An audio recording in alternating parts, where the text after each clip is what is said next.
So we're part way through August and what to do with our plots. It's not the end of the sowing season, not quite just yet. There is still time to grow at least anything quick cropping or anything that will actually be winter hardy.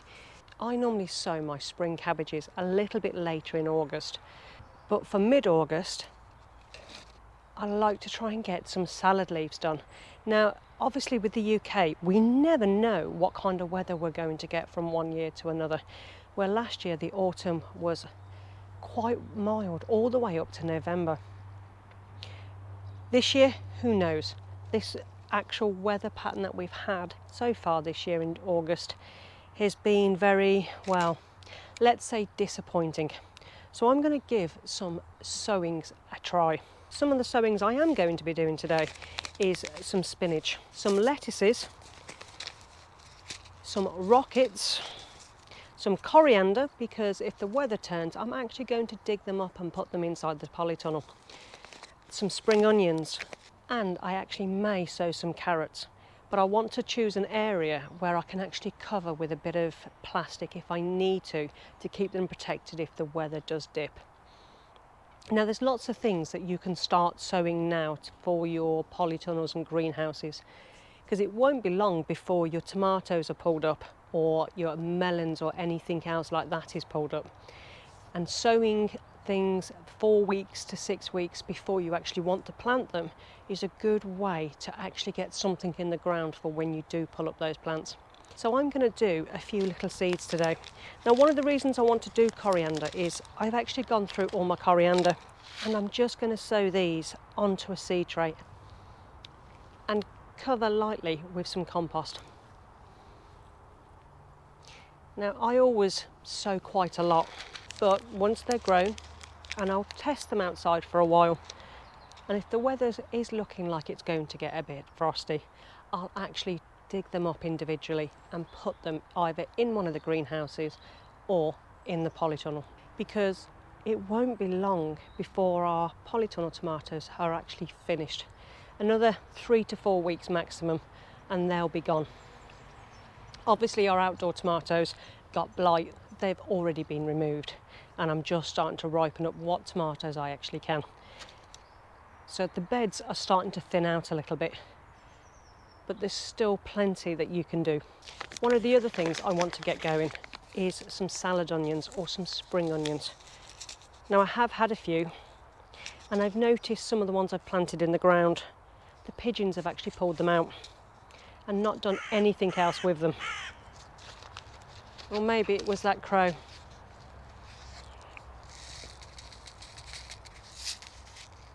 So I'm going to multi-sow a few onions in each cell. Now I'm happy to multi-sow these because I'm not actually after massive onions, and spring onions actually grow really well in a multi-sown environment. And again, they'll be covered with a dusting of compost.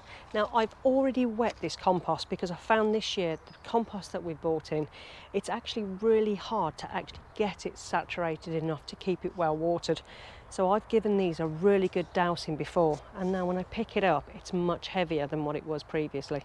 It's a good indicator to know that your pots or your trays are well watered is by the weight. Now you've probably had lots of people, and you yourself probably complained about a lot of the quality of our compost this year, but I'm just trying to make do the best I can while all these changes around the UK take force. There's no point stressing over something.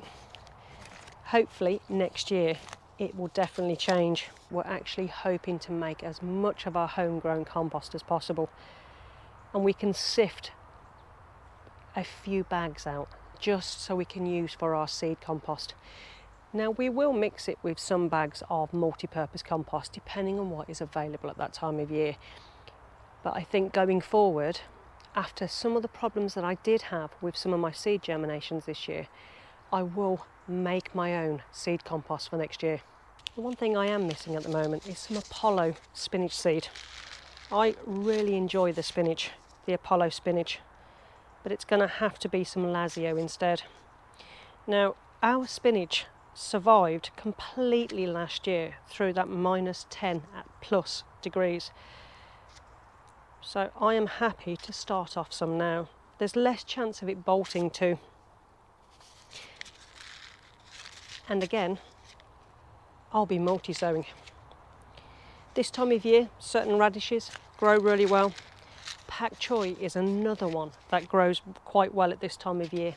It's a quick growing crop, and as the weather cools down slightly, if it actually warmed up at all this year, there's less chance of actually it going to bolt and wanting to go to seed so much if the temperature's not too warm. There is no harm in trying to grow something at this time of year that on the seed packet says to sow by July. Sometimes it actually works. Now we've still got wild rocket in the ground. That's regrown because we cut it right back. So I'm not actually going to sow any more rocket because I think we'll get enough for both me and my husband growing from what's already in the ground. There is plenty of different lettuces you can grow at this time of year as well. And one of the ones I'm actually going to put into the ground that will probably go into my polytunnel, depending on the temperature, is Lola Rossa. I'm actually going to sow a few of these. Now normally I'd do these in a small seed tray and then prick them out. But I'm going to try and be a little bit careful and multi-sow each individual little cell. What have you guys had really good success rates with this year when it comes to sowings? What's something you want to try next year? There's a lot of stuff I want to try next year. And we've got some big plans for us on this plot. There's going to be a few things moved around, new beds created, new polytunnel being built. We're going to remove some of the buildings and make a much bigger greenhouse. So we've got plenty more room on the plot. Now your winter mustards and your winter lettuces, things like that, August is a good time to do that with. By the time it's got to a good size, the temperature would have started to drop down, which those kind of plants are quite grateful for. Now all these will get a really good watering and they'll go somewhere warm to germinate. At the moment they'll probably stay outside on this table.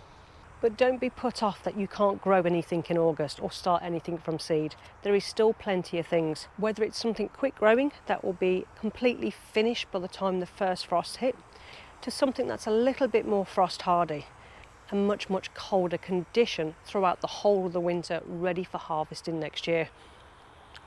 Like I said, there are spring cabbages and any brassica or anything like that that will survive the winter temperatures. I'll actually start sowing towards the end of August because they prefer a much cooler growing condition, and then hopefully come spring they'll actually bounce right back up, giving me a good crop at the hungry gap at the very beginning of the year in the early spring. So these are just a few ideas, but there is so many more different things that you can actually sow at this time of year. Lots of things that you can give a go and give a try, especially if you've only just got your plot and you've managed to get a little growing area together ready for something to grow. Growing some fast growing lettuces or pak choy or anything like that can really give you the oomph to get going for next year.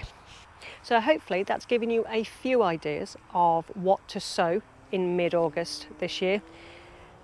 But I think sometimes it's all in the lap of the gods when it comes to the weather and what kind of temperatures we're going to see for the end of August into September, October. But if you are growing something that's a little bit frost hardy, covering with a plastic teepee or a raised area with a sheet of glass on top, or in a polytunnel or in a greenhouse, or anything that you can keep it protected from frost a little bit, and maybe keep it a little bit warmer in the day as the days grow shorter and cooler, would also work really well. There's lots of things that you can still grow. If you've got space in your polytunnel now, you could sow carrots, you could plant potatoes for Christmas. This time of year is a great time to plant your Christmas potatoes. You can actually sow cabbages to go into your greenhouse or to your polytunnel, but they don't like it too hot. So just make sure that you're not planting them too early because they will suffer with the heat that goes on in the polytunnel or greenhouse. So there's lots to do. For us, it's all about harvesting and tidying up a little bit on our beds. It's all got a little bit wild. And at the moment, our biggest thing that we're doing is making compost, which I will show you in one of the videos exactly what we're doing this year. So take care, keep gardening, and I wish you all the luck for your crops.